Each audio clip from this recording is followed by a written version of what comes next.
Hello everyone and welcome to the Trade Ideas live trading room recap for Monday, October the 22nd. Actually, I'm just going to put this on pause for a second here. I forgot to, there you go, sorry about that. I forgot to turn off a program. Okay, so today, well, interesting day. Again, the SPY has been kind of choppy up and down. You can see, let me just get rid of that. You can see that it, in the pre-market, it looked pretty good. Market open, it had a big 1 hour downturn. We had half an hour upturn, bit of a base. So it's been kind of choppy, which is kind of wreaked havoc on Holly because, you know, Holly would have got into a few shorts here, but then getting stopped out here.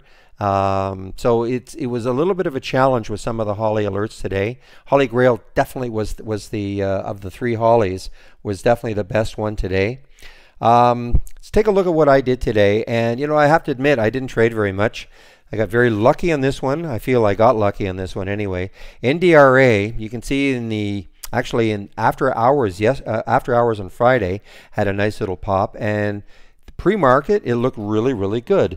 I didn't see any specific news on it, but it looked really good until that that bar right there, and it's a 15-minute candle. So just before the market opened, it had a big downturn, and then look, it got all the way down to about 430. Remember, in the pre-market, it hit, what was that, about 540. So as a, you know, there's a dollar right there.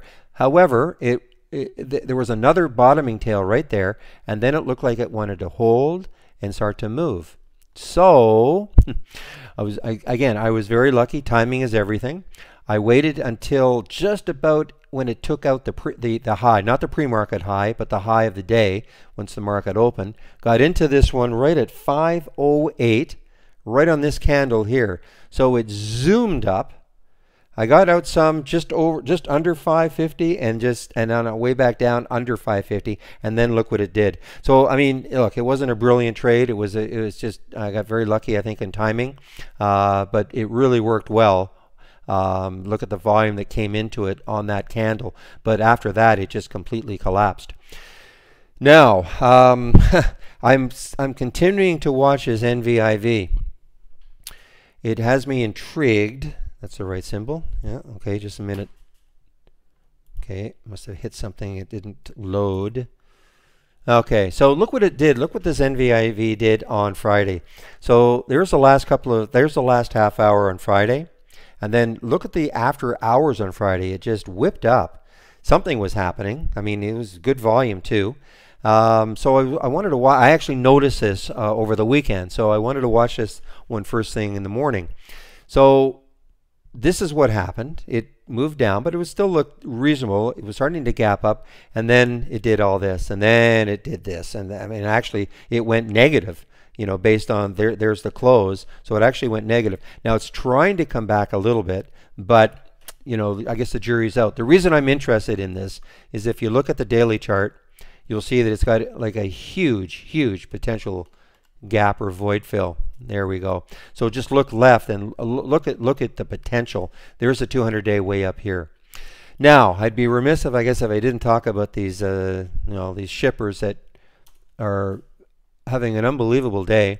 So many of them. ESEA I think is probably leading them. It has pulled back quite a bit from its high, but you know, you could probably pick a shipper and up they went. I have to admit I have a bit of a prejudice against trading them. I don't quite trust them, but you know, I shouldn't have allowed that to, I suppose, to enter my psyche, but it did. But there were a lot of them that were really moving.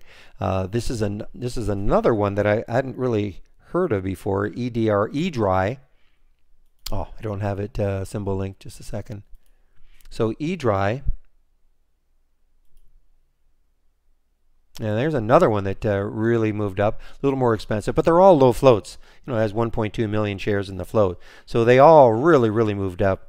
I only tried one Holly trade that I talked about, and that was no, it wasn't. It was which one was it?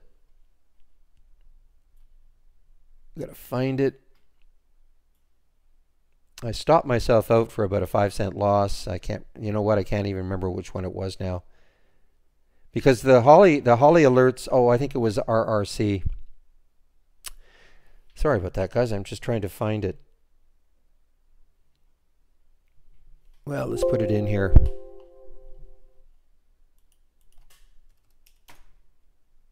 I'm sure it was RRC. Yeah, it was a short, and it unfortunately it did this as the market was moving up, and it's very choppy. And I entered this short just underneath the whole number, and I got stopped out for about a 5-cent loss when it started to do this. So that was it. I mean, they've just been very choppy today. You know, that is really what you have to worry about when you see the SPY doing stuff like this. Who knows what it's going to do right now? It may start to move down. It may start to move up. I like to see a little more direction. You know, the best days, in my opinion, of course, are the ones where you have maybe a couple of hours of direction. Then you can kind of get, for me anyway, get a little better feel for what the market might do, and have a little more confidence in getting into these trades. But anyway, we are now going to be entering into earnings season. So today we had a few companies, but this week we've got about 900 companies releasing earnings. So we should have a very active day, Tuesday, Wednesday, Thursday, and Friday also. You can see what Pets did. Pets was one of the few earnings plays today, and it actually, I mean, it didn't care what the market was doing for a while. Then all of a sudden, you know, it did all this, and I don't know what it's going to do now, but it really kept moving higher and higher, even though the market was moving lower. So that was an earnings play, but we'll have, you know, there were very few of them today. Not as many release Monday morning, but there will be a ton this afternoon after the market closes, and a lot tomorrow morning, Tuesday, before the market opens. So should be an exciting day going forward for the next few, probably I would say for the next 3 to 4 weeks anyway. That's when we'll be really seeing a lot of companies releasing earnings. And the test drive, of course. So should be very interesting to have the test drive right during earnings season. The test drive, again, let me just close this down. If you click on the link there, you're going to see I have a link there for the test drive. What is the test drive? It'll give you full access to our program, just as if you were a premium subscriber.